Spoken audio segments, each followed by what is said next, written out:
Channel lover welcome back to my channel. अगर आप लोगों को मेरी स्टोरी पसंद आए तो वीडियो को लाइक और चैनल को सब्सक्राइब ज़रूर कर लीजिएगा। हमने पिछले पार्ट में सुना था कि एक रात वहीं को नींद नहीं आ रही थी। वो करवटें बदलते हुए सोने की कोशिश कर रहा था। तभी किसी ने उसके दरवाजे पर नॉक किया। उसकी आवाज़ सुनकर वहीं उठकर बेड पर बैठ गया। उसने जब वक्त देखा तो रात के 1 बजे थे। वो कहता है इतनी रात को कौन हो सकता है।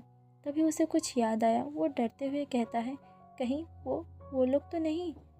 वो बिना आवाज़ किए अपने कमरे से बाहर निकला और सीढ़ियों से नीचे उतर गया। किचन में जाकर उसने चाकू उठाया और दरवाजे की ओर बढ़ने लगा। दरवाज़ा खोलते ही बिना देखे उसने उस पर्सन पर वार कर दिया। उस पर्सन ने वहीं का हाथ पकड़ लिया और कहा, क्या तुम मुझे मारना चाहते हो? उसकी आवाज़ सुनकर वहीं के हाथ से चाकू नीचे छूट गया। वहीं की आंखें बंद थी। उसने जब ओपन किया और उस पर्सन का चेहरा देखा तो वहीं की आंखों में बहुत ही मोटे मोटे आंसू आ गए। उसने उस पर्सन को बहुत ही टाइटली हक कर लिया, माना अगर विंग ने उसे छोड़ दिया तो फिर वो पर्सन गायब हो जाएगा। वो कोई और नहीं, वांगजी था। वांगजी ने भी विंग का हक बैक किया और कहा, क्या हुआ विंग, तुम इतना ज़्यादा रो क्यों रहे हो? क्या तुम्हें किसी ने कुछ कहा है या फिर मैंने तुम्हें डरा दिया? तो विंग कहता है, नहीं, मुझे किसी ने भी कुछ नहीं कहा और मैं बहुत ज़्यादा डर गया था। मुझे लगा शायद वो लोग मुझे मारने के लिए आए हैं। और तुमने इतना ज़्यादा वक्त क्यों लगाया? ये सुनकर वांगजी कहता है, माफ़ करना कि मुझे आने में इतना ज़्यादा वक्त लग गया। काम ख़त्म करने में मुझे थोड़ा वक्त लग रहा था और मुझे इसके लिए भी माफ़ करना कि मैंने तुम्हें डरा दिया। पर तुम्हें याद तो है ना विहिंग कि मैंने कहा था मैं यहाँ पर प्रोटेक्टेड बैरियर लगा रहा हूँ, तो कोई भी इवल स्पिरिट इसके अंदर नहीं आ सकती, ना ही तुम्हें हार्म पहुँचा सकती है। कुछ समय बाद विहिंग वांगजी से अलग हुआ और वो दोनों घर के अंदर आए। अंदर आते ही विहिंग ने वांगजी के ऊपर सवालों के बरसात कर दिए। वांगजी अपने स्ट्रेट लुक के साथ विंग को देख रहा था। विंग वांगजी को देखते हुए कहता है, क्या हुआ, तुमने कुछ कहा क्यों नहीं? तुम मुझे सिर्फ घूरे ही क्यों जा रहे हो? ये सुनकर वांगजी कहता है, जाओ और जाकर अपने कमरे में रेस्ट करो, रात बहुत हो चुकी है। ये सुनकर विंग कहता है, नहीं, मुझे नहीं सोना, मुझे अभी सारे के सारे बात जाननी है, तुम मुझे अभी के अभी कहो। ये सुनकर वांगजी कहता है, विंग, छोटे बच्चों की तरह जिद मत किया करो, जाओ जाकर कमरे में सो जाओ, मैं तुम्हें सारी बातें बाद में बता दूंगा। विंग ठीक है कहकर अपने कमरे की ओर जाने लगा। तभी वो रुका और वांगजी की तरफ मुड़कर कहता है, क्या तुम मुझे फिर से छोड़कर चले जाओगे जैसे अगली बार गए थे बिना बताए?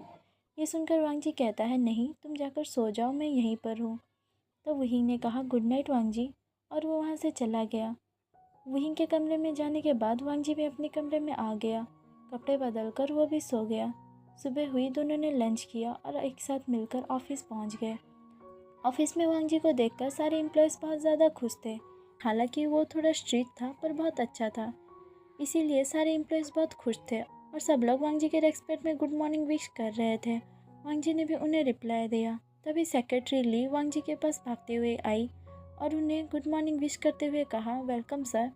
ये सुनकर वांगजी कहता है, वेलकम करने की कोई ज़रूरत नहीं है, ये मेरा फर्स्ट टाइम नहीं है। ये सुनकर सेक्रेटरी ली कहती है, हाँ, ये आपका फर्स्ट टाइम नहीं है, पर इतने वक्त बाद आप लौटे इसीलिए मैंने कहा। अगर मुझे पहले ये पता होता कि आप आज आने वाले हैं तो मैं आपके लिए कुछ वेलकम डेकोरेशन ज़रूर करती। ये सुनकर वांगजी कहता है, इसकी कोई ज़रूरत नहीं है। सेक्रेटरी ली वांगजी की तरफ बड़े ही गौर से देख रही थी और बहुत ही ब्राइट स्माइल दे रही थी। ये देखकर विंग को बहुत ज़्यादा ही गुस्सा आ रहा था, पर उसने जब वांगजी की ओर देखा, वांगजी बिल्कुल भी सेक्रेटरी ली की ओर नहीं देख रहा था। वो चुपचाप अपनी कैबिन की ओर जाने लगा। विंग चुपचाप अपने डेस्क पर गया और बैठकर काम करने लगा।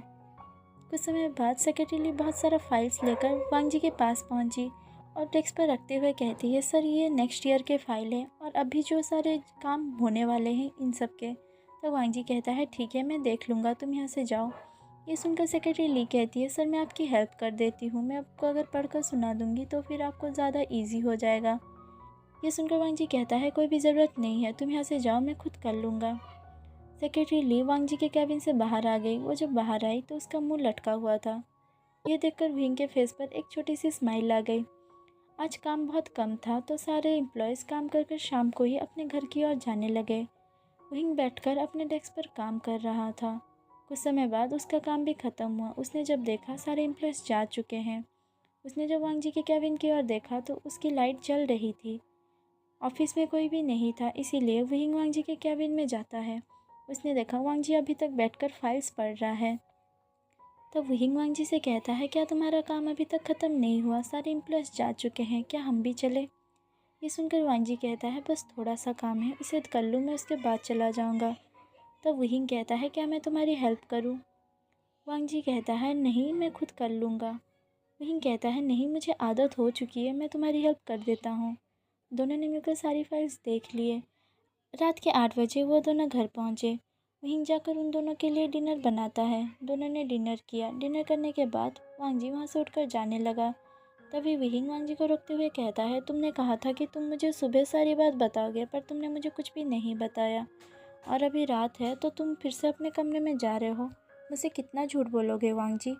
तब वांग जी रुका और डाइनिंग टेबल पर बैठ गया और कहा तुम्हें यह सब जानने की कोई ज़रूरत नहीं है विहिंग। क्या तुम्हारा काम कंप्लीट हो गया?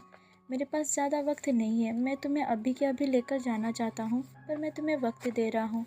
2 दिन बाद हम अपने घर जाएंगे, तो इसके अंदर तुम सारे काम निपटा लो। ये सुनकर विहिंग कहता है क्या 2 दिन में, इतनी जल्दी? तो वांग जी कहता है हाँ, मेरे पास ज़्यादा वक्त नहीं है, तो हम दोनों को वहाँ पर जल्दी ही जाना होगा। तुम्हें अपने फ्रेंड्स को बाय कहना है तो कह दो। अगर तुम्हारा काम कंप्लीट नहीं हुआ तो इस बार मैं नहीं सुनूंगा। इस बार तुम मेरे साथ जा रहे हो, इसका मतलब जा रहे हो। तो विहिंग कहता है कोई बात नहीं, मेरा काम कंप्लीट हो चुका है, हम जा सकते हैं। तभी वांग जी कहता है ठीक है, गुड नाइट कहकर वो अपने कमरे में जाने लगा। तब फिर से विहिंग ने वांग जी को रोका और कहा क्या तुम मेरे फ्रेंड्स के साथ मिलना चाहोगे? वांग जी कहता है ठीक है। तो विहिंग कहता है कल शाम को हम क्या उन लोगों से मिलने चले? तो वांग जी ने कहा ठीक है। सुबह दोनों ने ब्रेकफास्ट किया और फिर से ऑफिस चले गए। शाम के वक्त विहिंग, निहाय संग, वन्निंग और वांग जी चारों कैफे में मिले। निहाय सन और वन्निंग वांग जी को देखकर विहिंग को कहते हैं ये कौन है? तब विहिंग ने कहा ये मेरा होने वाला हस्बैंड है। ये सुनकर वन्निंग और निहाय सन दोनों ही शॉक थे। निहाय सन कहता है तुम्हारा कभी बॉयफ्रेंड था, तुम्हें मुझे बताया नहीं कि तुम्हारा कोई बॉयफ्रेंड है। तुमने अचानक ही शादी का प्लान कैसे कर लिया? ये कौन है? तुम इसके बारे में जानते ही क्या हो? और तुम दोनों को मिलकर कितना दिन हुआ है कि तुम उससे शादी करने के लिए तैयार हो गए? ये सुनकर वन्निंग भी हैरान था। वन्निंग भी विंग को पसंद करता था। तो वन्निंग कहता है हाँ, हम दोनों भी नहीं मानेंगे कि तुम मुझसे शादी करने वाले हो। और अगर तुम इससे शादी करने वाले थे तो तुम दोनों कब मिले और कहाँ पर मिले? तुमने हम दोनों को क्यों पहले नहीं बताया, और अब बता रहे हो जब तुम दोनों ने शादी का डिसीजन ले चुका है? मैं इस बात को नहीं मानता। ये सुनकर विहिंग कहता है आई एम सॉरी कि मैंने तुम दोनों को पहले नहीं बताया, पर मैं तुम दोनों को बताना चाहता था। तो वन्निंग कहता है कब? जब तुम दोनों की मैरिज हो जाती तब। तो विहिंग कहता है ऐसी बात नहीं है वन्निंग, अगर मुझे बताना नहीं होता तो मैं तुम्हें अभी उससे मिलाने नहीं ले आता। प्लीज़ मेरी बात को समझने की कोशिश करो। तो वन्निंग तो नाराज़ ही बैठा था। तब निहाय संग कहता है कोई बात नहीं, तुमने कहा तो सही, तो फिर इसका नाम क्या है? तो विहिंग ने कहा इसका नाम वांग जी है। निहाय सन वांग जी की तरफ हाथ बढ़ाते हुए कहता है नाइस टू मीट यू। वांग जी ने भी उसके साथ हाथ मिलाया। वन्निंग ने कुछ भी नहीं कहा, वो ऐसे ही मुंह फुलाकर बैठा था। कॉफ़ी पीने के बाद चारों कैफ़े से बाहर निकले और जाकर पार्क में बैठ गए। तभी विहिंग कहता है मुझे तुम दोनों से कुछ और भी ज़रूरी बात थी जो कि मैंने कहा नहीं था, क्योंकि तुम लोग इसे सुनकर शायद परेशान हो जाओ इसीलिए, पर मैं अभी कहना चाहता हूँ। ये सुनकर वन्निंग और निहासन दोनों विहिंग के फेस की ओर देखने लगे। तब निहासन सीरियस होकर कहता है प्लीज़ ये मत कहना कि तुम्हारा एक बच्चा भी है जो कि तुमने हमसे छुपाया है। ये सुनकर विहिंग कहता है जस्ट शट अप, तुम ये क्या बक रहे हो? मैं एक बात कह रहा हूँ, तुम दूसरा कह रहे हो। तब निहासन कहता है ठीक है, थैंक गॉड कि तुम्हारा कोई बच्चा नहीं है। ठीक है, क्या है कहो। तो विहिंग कहता है मुझे पहले तुम दोनों प्रॉमिस करो कि इसके बारे में किसी को भी नहीं कहोगे। ये सुनकर निहासन और रनिंग दोनों विहिंग को प्रॉमिस करते हैं। तो विहिंग ने कहा वांग जी यहाँ से नहीं है, वो मून से आया है, वो एक प्रिंस है। ये सुनकर निहासन और रनिंग दोनों ब्लैंक फेस के साथ विहिंग की तरफ देखने लगे। उन दोनों का रिएक्शन देखकर विहिंग कहता है आई नो तुम दोनों को बिलीव करने में प्रॉब्लम हो रहा होगा, पर ये सच है, और मैं भी कोई नॉर्मल ह्यूमन नहीं हूँ। मेरे पास भी सुपरनेचुरल पावर है जो कि मुझे खुद भी नहीं पता क्या है, पर मुझे सिर्फ एक ही चीज़ पता है कि मुझे अगर चोट लगे तो वो हील हो जाती है।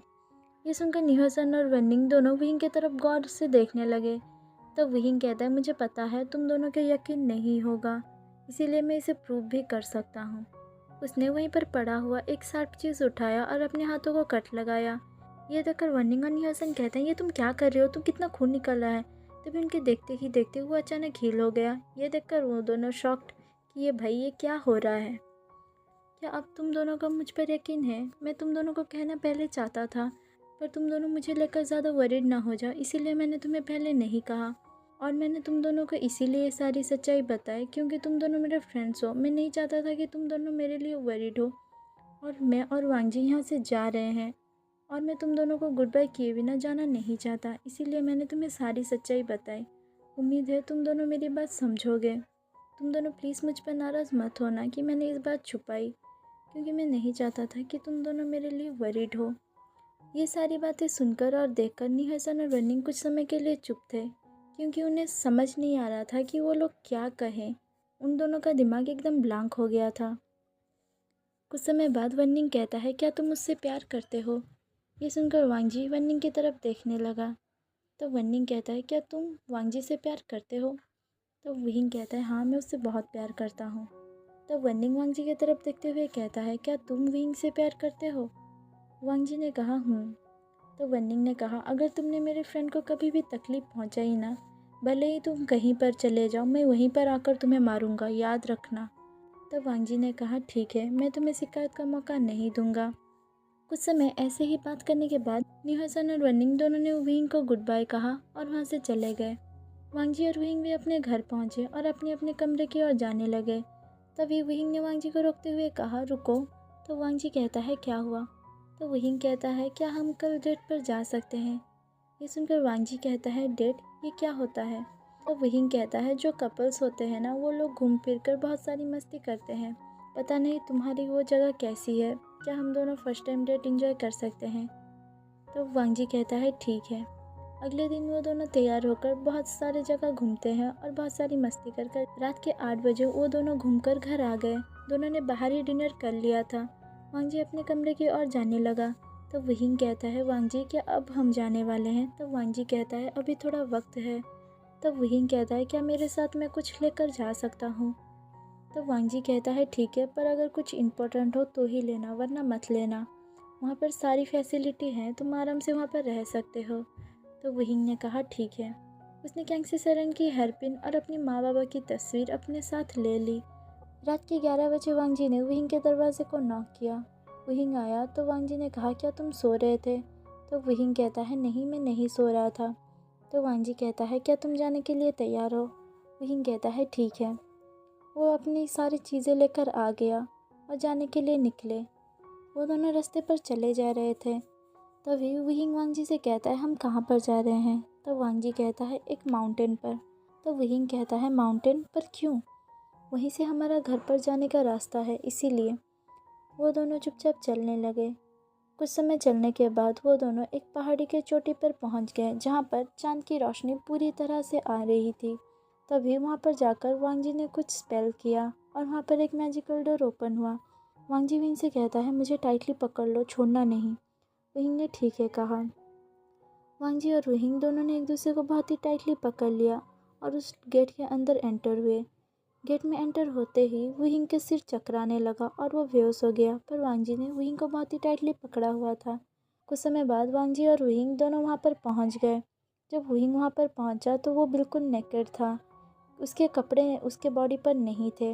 वांगजी ने अपने ऊपर का एक रोप निकाला और विंग के बॉडी पर लपेट दिया। उसे लेकर अपने घर की ओर जाने लगा। तभी एक लैंड डिसिपल ने देखा कि वांगजी आ रहा है। वो भागते हुए जाकर लैन चिरन और लैन सिचान को ये बात कहता है। विंग को देखने के लिए लैन सिचान और लैन चिरन दोनों वहाँ पर आए। जब उन दोनों ने देखा तो विंग बेहोश था। लैन सिचान कहते हैं, उसे तुम अपने कमरे में ले जाओ, वो कुछ समय रेस्ट करेगा तो होश में आ जाएगा। वांगजी ने सिर हाँ में हिलाया और वो अपने कमरे की ओर जाने लगा। तभी लैन चिरन रोकते हुए कहते हैं, नहीं, तुम उसे अपने कमरे में मत ले जाओ, मैंने उसके लिए एक कमरा तैयार किया है, तुम वहाँ पर उसे लेकर सुला दो। वांगजी ने ठीक है कहा। लैन सिचान ने उस कमरे की ओर इशारा किया। वांगजी वहाँ पर विंग को लेकर लिटा देता है। विंग अभी भी बेहोश था, क्योंकि उस डोर से जो कोई भी आता है उसकी बहुत सारी एनर्जी वो एब्जॉर्ब कर लेता है, जो कि विंग संभाल नहीं पाया और वो बेहोश हो गया। और यहीं पे हमारी कहानी स्टॉप होती है। रुको रुको गाइस, मेरी बात सुनकर जाओ। मैं जानती हूँ कि मैं ज़्यादातर वीडियो लेट अपडेट करती हूँ, क्योंकि मुझे ना स्टोरी लिखने में थोड़ा ज़्यादा वक्त लगता है, इसीलिए मैं एक पार्ट लिखने के साथ ही आप लोगों को शेयर करती हूँ। तो नेक्स्ट पार्ट लिखते ही मैं जल्दी से शेयर करने की कोशिश करूँगी। मिलते हैं नेक्स्ट पार्ट के साथ, तब तक के लिए बाय बाय एवरीवन।